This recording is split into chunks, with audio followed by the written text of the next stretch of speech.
کے لیے کوئی جگہ باقی نہیں رہتی تھی. اقتدار پہ لٹکاؤ، یہ قرآن کا قاعدہ ہے. جب تک آپ ظالم کو سزا نہیں دیں گے، جب تک آپ قاتل کو سزا نہیں دیں گے، معاشرے میں امن برقرار نہیں ہوگا. اسلامی مملکت ہے، شریعت کے مطابق اس مملکت کو بنایا گیا ہے. جب اس کا آئین بن رہا تھا تو اس کے آئین میں 2 شیعہ عالم دین بھی مشوروں میں موجود تھے. حافظ کفایت صاحب کا زمانہ تھا، مفتی جعفر صاحب کا زمانہ تھا.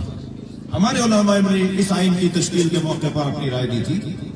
لہذا اس ملک کے اندر اسلامی اقدار کے خلاف کیسے رویے ہیں، کیسے اقدامات، کیا طریقہ ہے اسلامی اور شریعت کے خلاف جو اپنایا گیا ہے. 5واں مطالبہ جوڈیشل کمیشن کا قیام. آپ محترم ہیں، آپ کوئی وعدہ کریں گے، آپ کوئی طے کر لیں گے، لیکن آپ کا نہیں معلوم کہ کل آپ کے ساتھ کیا ہو، آپ کہاں ہو کل. تو ہم سے تو بات تو وہ کریں کہ جن کی ہم سے ریاست کی ادارے بات کریں، ہم سے جوڈیشری بات کریں، ہم سے عدلیہ کا نظام بات کریں. ایک ایسی کمیٹی جوڈیشل کمیشن کا قیام. شیعہ ہزارہ گزشتہ 22 سال سے دہشت گردی کا شکار ہے، جس کے نتیجے میں تقریباً 2000 کم سن بچے، بزرگ، جوان اور اس سے دگنی تعداد میں زخمی ہو چکے ہیں. لیکن ابھی تک ایک بھی قاتل گرفتار کر کے اسے سزا نہیں دی گئی. لہذا ان تمام سانحات کی شفاف تحقیقات کے لیے ایک جوڈیشل کمیشن تشکیل دیا جائے، جس کے ممبران کے ناموں کے ساتھ شہداء، جن کے ممبران کے نام شہداء کی تجویز کردہ کمیٹی پیش کرے گی. 6واں مطالبہ سانحہ مچ کے شہداء کے وارثین کے. اللہ اکبر، میں بھی پہنچا تو نماز کی ادائیگی کا وقت تھا. اس کے بعد سید ہاشم نے مجھے ایک عجیب بات بتائی. یہ کوئلے کی کان میں مزدوری کرنے والا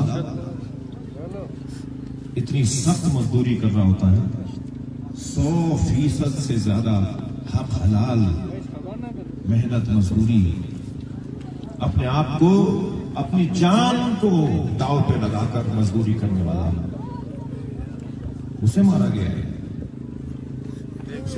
ریاست کا کام ہے لوگوں کی تحفظ فراہم کرنا. ان بچوں کے ساتھ کیا ہوگا، ان بیویوں کے ساتھ کیا ہوگا. کوئی اگر ریاست ان کے قوت لا یموت کا اعلان کرنے جا رہی ہے، اگر ریاست ان کے لیے قوت لا یموت ہے، بھائی تمہیں 1 کروڑ بھی دے دو گے تو کیا کیا تم نے؟ چٹنی روٹی دے رہے ہو، کیا دیا تم نے؟ یہ کوئی بات نہیں ہوئی کہ جی اتنے لاکھ کا فلاں اعلان. بہت شکریہ آپ کو اس بات کی طرف توجہ ہوئی. لیکن یہ جو رقم کی گفتگو ہو رہی ہے یا ہو رہی ہے، اور ابھی انشاءاللہ بہتر انداز سے ہوگی، میں سمجھتا ہوں کہ اس میں ہمارے دوستوں نے جو رقم لکھی ہے اس رقم سے بھی زیادہ کے اوپر بات ہونی چاہیے. 7واں مطالبہ تمام لاپتہ شیعہ افراد کو جلد سے جلد بازیاب کروایا جائے. یہ پاکستانی شہری ہیں، یہ کہاں گھومے؟ اگر انہوں نے جرم کیا ہے عدالتوں میں پیش کرو، لٹکا دو سولی پر، ہم بھی تماشا دیکھیں گے.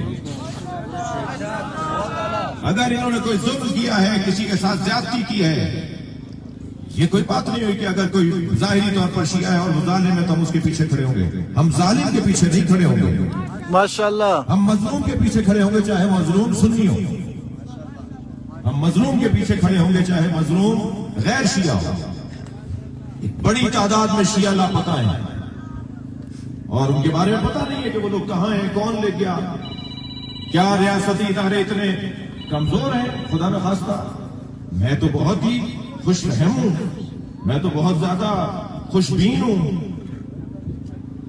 بڑے بڑے افسران کے ساتھ ملاقاتوں میں اور کہیں فورموں پر جب ہم بات کر رہے ہوتے ہیں تو ہمیں فخر ہوتا ہے کہ ہماری فوج تو بڑی مضبوط فوج ہے، ہمارے ادارے تو بڑے مضبوط ادارے ہیں.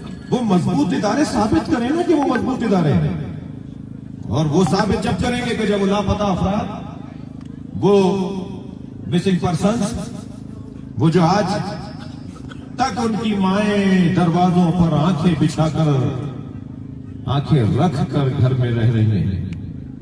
میں کراچی میں، اندرون سندھ میں، پنجاب کے کئی مسنگ پرسنز کی ماؤں کو جانتا ہوں جو روتی روتی روتی مر گئی، ان کے بچے نہیں آئے، ان کی بیویاں شرعی تعلیقی کیفیت میں معلق ہے۔ کیا ذمہ داری ہے ان کی؟ پتہ ہی نہیں ہے کہ زندہ بھی ہے، ہوتا ہے۔ ان کے بچے اپنے ماں، اپنے باپ کا رستہ تک رہے ہیں۔ تمام لاپتہ اشیاء افراد کو جلد سے جلد بازیاب کیا جائے، اور ہم نے کہہ دیا کہ اگر ان سے کوئی ظلم یا ان سے کوئی جرم ہوا ہے تو انہیں عدالتوں میں لاؤ، انہیں پیش کرو، انہیں سزا دو جو پاکستان کی آئین اور عدالت کہتی ہے۔ 8واں مطالبہ، بلال نورزئی کے قاتلوں کو غیر واقعی سزا دی جائے اور بے گناہوں کو جلد سے جلد رہا کیا جائے۔ 9واں مطالبہ، کوئٹہ، کراچی اور دیگر روٹس سمیت تمام مسافروں اور کول مائنز، یہ جو کوئلے کی کانوں میں کام کرنے والے مزدور ہیں، انہیں تحفظ فراہم کیا جائے، انہیں تحفظ فراہم کیا جائے۔ 10واں مطالبہ، ہزارہ قوم کی شناختی کارڈ خواہ بلا وجہ ان کے شناختی کارڈوں کو روک لیا جاتا ہے، جی شناختی کارڈ بلاک کر دیے جاتے ہیں۔ وہ شناختی کارڈ کے مسئلے میں الجھ کر معلوم ہے کہ پاسپورٹ کے مسائل شروع ہو گئے، پھر وہ ووٹ ڈالنے کے مسائل شروع ہو گئے، پھر وہ اور جو اداروں میں پاس شناختی کارڈ کی ضرورت پیش آتی ہے اس کے مسائل شروع ہو گئے۔ کیوں زیادتی کر رہے ہو؟ میری اپنی تحقیق کے مطابق اور میری اپنی معلومات کے مطابق پاکستان میں چند ہی برادریاں ہوں گی جنہوں نے پاکستان کی اتنی خدمت کی ہے جتنا ہزارہ برادری نے کی۔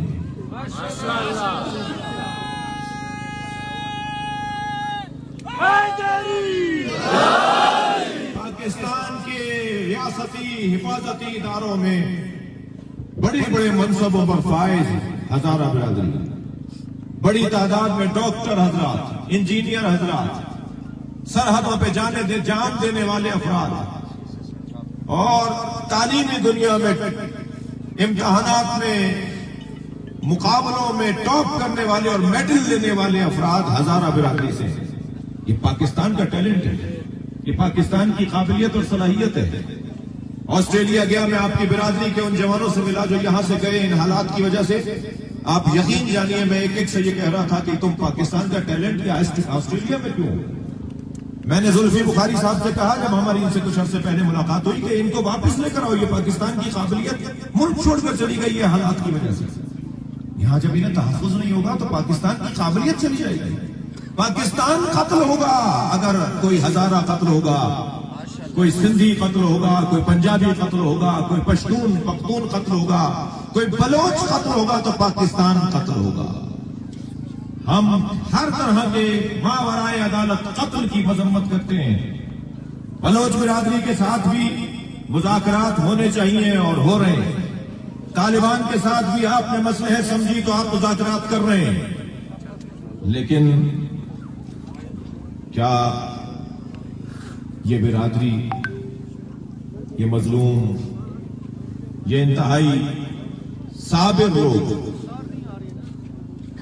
ان کا حق نہیں ہے کہ ان کو سنا جائے، ان سے بات کی جائے؟ ابھی مذاکرات کا عمل گزشتہ دنوں سے آپ کے ساتھ جاری ہے۔ اس وقت کچھ ذمہ داران تشریف فرما ہیں۔ امید کرتا ہوں کہ مقامی اور حاضر اور بلوچستان کی اور خاص طور پہ کوئٹہ کی جو شخصیات اس وقت بھی اسٹیج پہ موجود ہیں وہ ان مطالبات کے پیش نظر کسی نتیجے پر پہنچیں گے۔ اور یہ بات یقین سے میں آپ کے ساتھ کہنا چاہوں گا کہ جو آپ کی آواز ہے وہی ہماری آواز ہے۔ ہم آپ کی آواز پر اور آپ کے مطالبات پر کھڑے ہیں اور توقع کرتے ہیں کہ آج رات تک کسی نتیجے تک ہم پہنچیں۔ اگر آج رات تک ہم کسی نتیجے پر نہیں پہنچے تو ہمیں پاکستان جام کرنا آتا ہے۔ لبیک یا حسین،